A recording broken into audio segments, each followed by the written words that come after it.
This is a longer but better explanation on how to get the Mapmaker cape or get your maps published to Realms.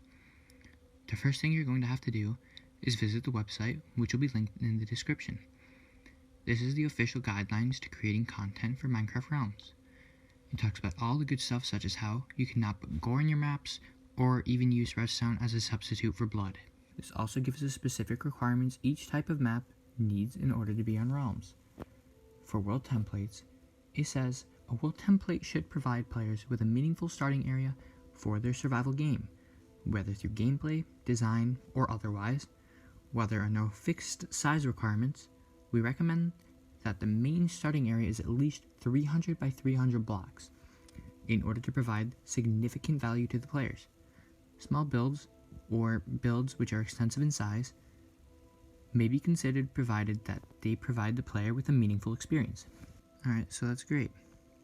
But what if we want to know the requirements to a different category? Such as, I don't know, an adventure map or a minigame? Alright, great.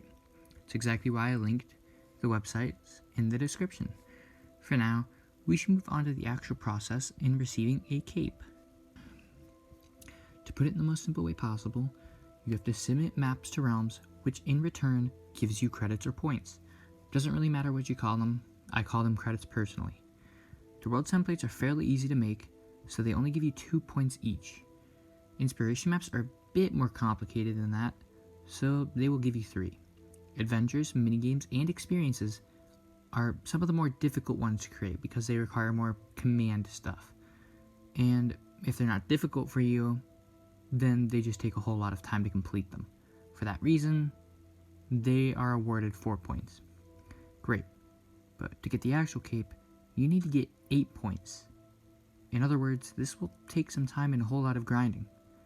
Now before you go, you should know that you shouldn't make content for Realms strictly for the cape.